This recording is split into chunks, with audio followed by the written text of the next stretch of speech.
Guntur Kugler హాస్పిటల్గా. Guntur Kugler hospital కట్టింది ఎవరో మీకు ఎవరికైనా తెలుసా? ఏలూరులో ఉన్నటువంటి రాయ్ బహదూర్ గారు.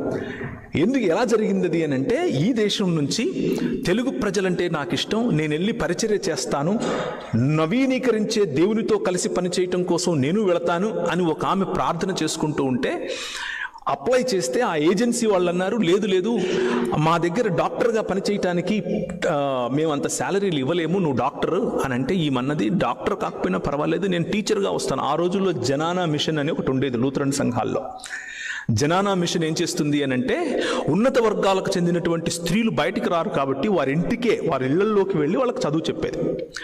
ఈవెన్ జనానా మిషన్లో నేను పాలిభాగస్తురాలు అవుతాను అని చెప్పి అప్లికేషన్ పెడితే, తక్కువ శాలరీకి మీరు పని చేయగలరా డాక్టర్ కదా అంటే, పర్వాలేదు, నా పిలుపు తెలుగు ప్రజలు అని చెప్పి ఆమె తెలుగు ప్రజలకు వచ్చి అట్టడుగు వర్గాలు ఉన్నటువంటి తెలుగు ప్రజల మధ్య తిని తినక వారిళ్లలో వారి గుడిసెల్లో వారితో ఉంటూ ఆమె కడుపు కట్టుకుని వారికి సేవ పరిచర్య చేస్తూ ఉంటే, ఆమె డాక్టర్ అన్న విషయం తెలుసుకుని రావు బహదూర్ గారు పిలిచారు. అమ్మ మీరు రండి, మీరు డాక్టర్ అట కదా, నా భార్య ప్రసూతిలో ఉంది, ఆమెకు ఏదో సమస్య ఉంది, ఆమెకు తట్టుకోలేకపోతుంది, సహాయం చేయండి అంటే 6 నెలలు వారింటికి ప్రతిరోజు వెళ్ళి ఆమె సేవ చేసింది. ఆమె వాళ్ళ ఇంటికి వెళుతుంది. ఇంటికి వెళ్ళి బయటకు వచ్చే వరకు తెల్లటి వస్త్రాలు ధరించుకున్న ఈ డాక్టర్ గారు వెనక, అంటే దాన్ని ఏమంటారు, హిప్ భాగంలో పసుపు కనిపించేది. ఏంటిది పసుపు కనిపిస్తుంది ప్రతిరోజు అని ఆలోచించి ఒకరోజు బయట కాలు పెట్టక ముందు వెనక్కి తిరిగి చూస్తే పసుపు నీళ్లు చల్లుతున్నారు.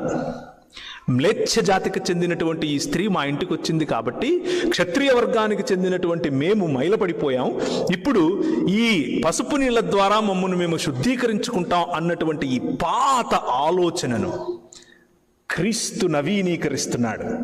సమాజములను నవీకరించే పనిలో కూగ్లర్ను వాడుకున్నాడు.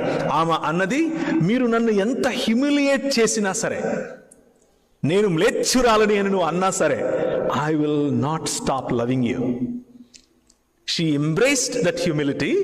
ఆమె వచ్చింది, పండంటి బిడ్డను కనేలా సహాయం చేసింది. ఆ తర్వాత రావు బహదూరే ముందుకొచ్చి 50 పడకలకు అవసరమైనటువంటి ఆసుపత్రి, మొట్టమొదటి ప్రసూతి ఆసుపత్రి గుంటూరులో కట్టించడానికి స్థలం ఇచ్చింది ఆయనే.